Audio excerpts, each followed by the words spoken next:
Thank you all for joining in for Woke Wednesday this week. And today I want to talk about boundaries. And so what I really want you to do is just kind of close your eyes and think of some of those areas in your life where you want things to be a little bit differently. Whether that's relationships, whether that's your money, whether that's, what you have in life, I'm not sure, but close your eyes and just think for a quick minute of some of those areas where, you just would like things to be a little bit different. Nancy says she is living the dream. Or maybe she's saying I'm living the dream.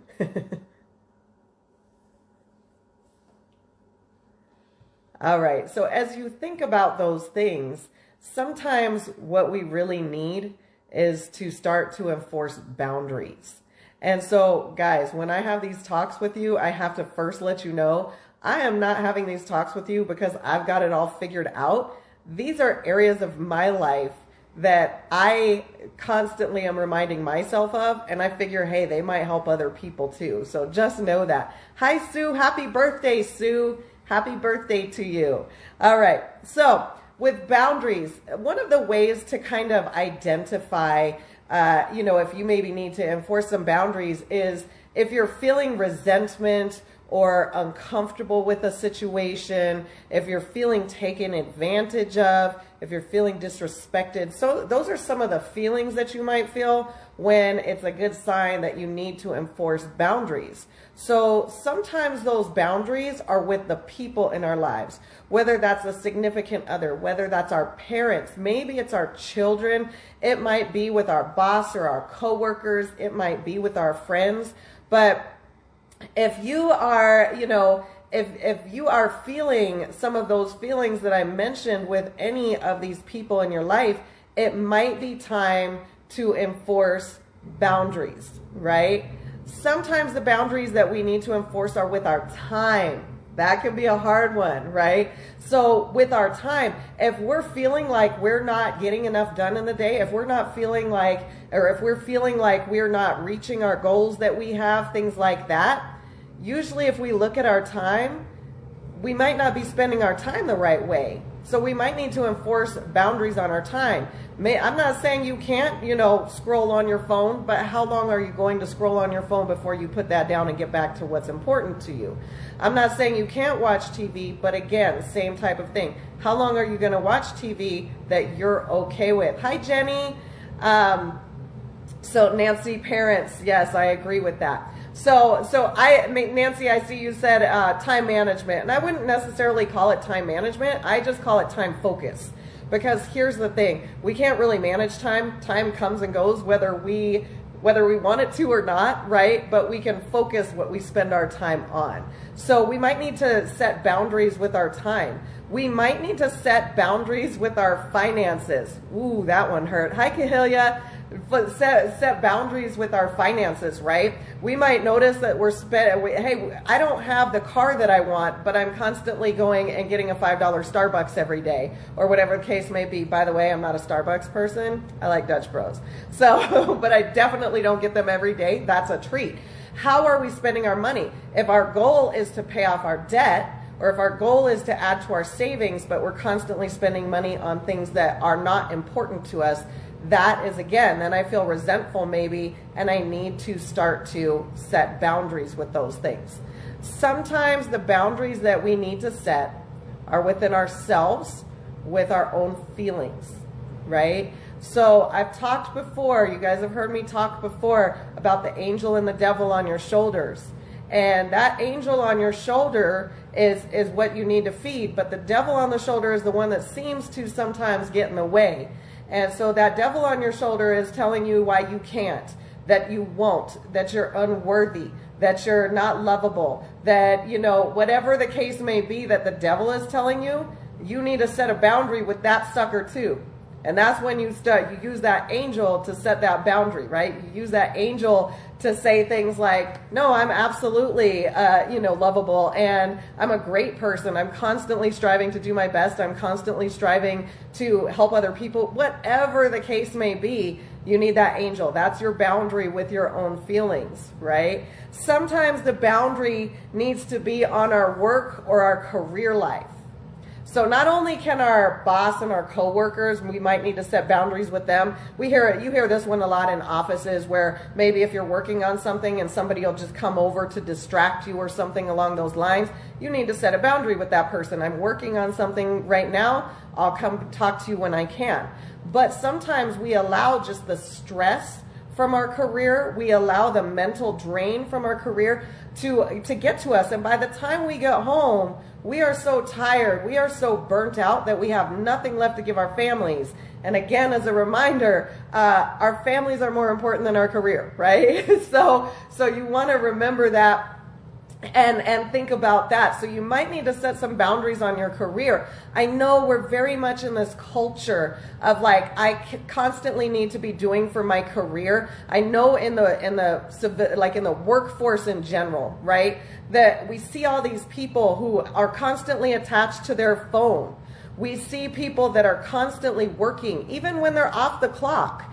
And so you need to set those boundaries so that you can feel regenerated in your life. So one of the things that we need to, or some of the things that we need to do when we're setting boundaries, number one, we need to know what we want or what we need, right? We need to be clear with that in ourselves before we go any further. What is it that I need to do? What is it that I want to do, right? Then we have to give ourselves permission to set those boundaries, to ask for what we need for. And here's the thing. A lot of people feel guilty about setting boundaries.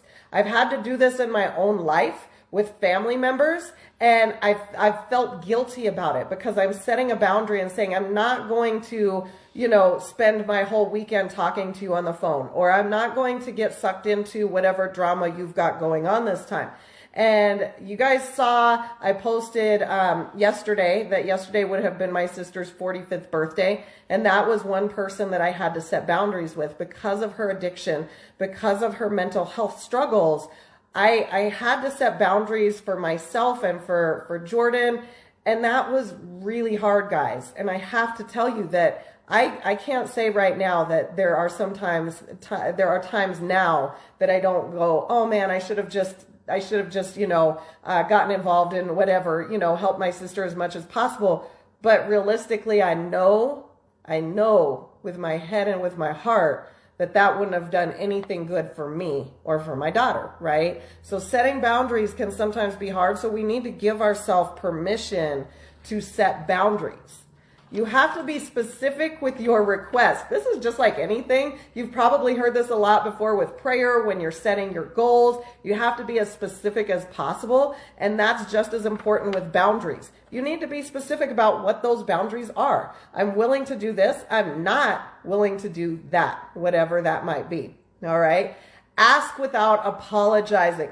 Ooh. That's a big one.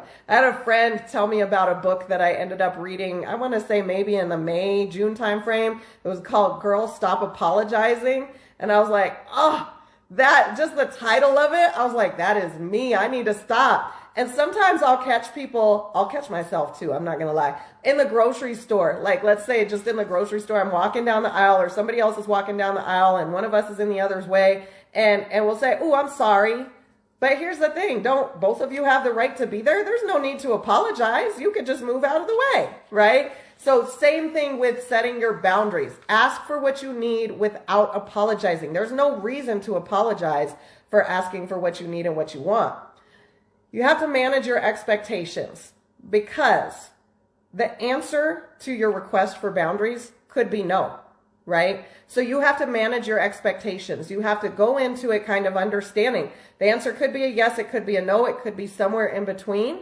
And I have to know that I'm okay with that. And when you hear that no, or when you don't get what you want, you have to understand and not take it personally, right? That's a really big thing. Then you also want to make sure that you're taking responsibility for your own wants and needs. So there's a real dichotomy with this whole idea. You know, my goal every day with every person I come into contact with is to leave them feeling better than when I first came into the room. I want them to be happier. I want them to feel less stressed. I want them, whatever I can do to make them feel better, that would be my goal. So yes, I strive to seek to make other people happy, but at the same point, we are all only responsible for our own happiness. I cannot make another person happy. So that's where it's said, you know, that when you know your own worth, or when you find happiness in yourself, that's when you start to then draw. So the law of attraction, you start to draw other people to you that are going to also then feel happy and want to help make you happy and all of those types of things, right? Let's see, let go. You don't have control over everything. I listened to something at one point that said the only, like, when you try to have control of something, that's the only way to guarantee that you will lose control, because you don't have control over things, right? So a quote that I had that I wanted to kind of just attach to this is, we are no longer accepting the things we cannot change.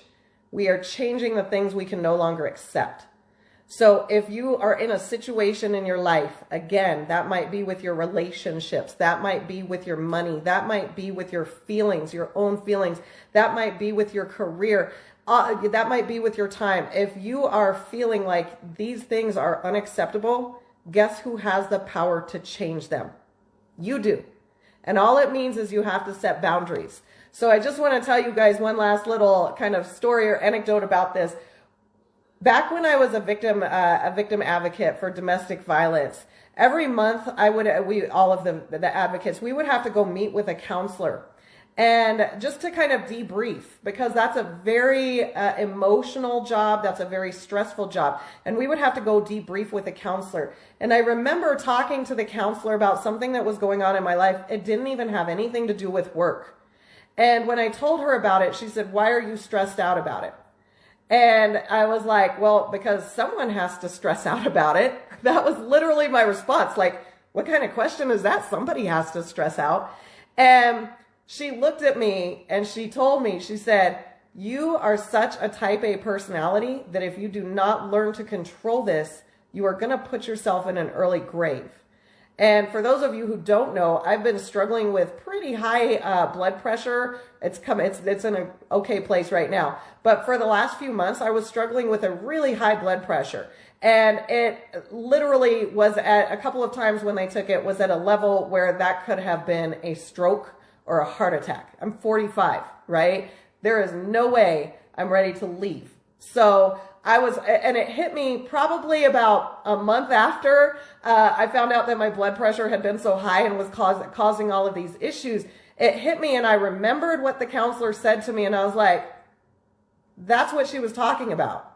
It never registered to me before, right? It never registered before that what she meant was by allowing those feelings of stress, by allowing those feelings of anxiety to permeate every part of my life to that extent where I could not let go, could lead me to an early grave. And so that's something that I've been working a lot on, is just trying to work on my peace. I think that's the goal with boundaries. The goal with boundaries is so that we can maintain peace. If we have people in our lives that are causing us stress, if our money is causing us anxiety, if our feelings of stress, right, is taking away our peace, if, you know, we're mindlessly engaging in conversations that mean nothing, they're just empty conversations, or we're watching TV and it doesn't lead to anything that helps us to feel peaceful, that's where we need to start, what is the word that I'm trying to find? Explore and set boundaries. So that's my talk for you guys tonight. Thank you guys so much for jumping on. I will go back and read the comments because I'm not real good at paying attention to reading the screen and talking at the same time. But I hope everybody is having a great week. It is Wednesday, so we're now on the downhill slope of the week. I hope you have a great rest of your week. And as I always say, dream big, but live bigger. All right, guys, have a great night. Bye.